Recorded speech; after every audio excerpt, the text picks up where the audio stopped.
অনলাইনে পণ্য কিনে কেউ হয় ধন্য, আবার কাঙ্ক্ষিত পণ্য না পেয়ে তার হয় মনক্ষুণ্ণ।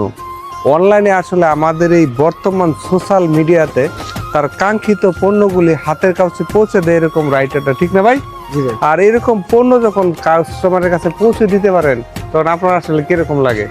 আমার তো ভালোই লাগে, আমি একটা পার্সেল নিলে হ্যাঁ। আমার কমিশন, আমার লাভ।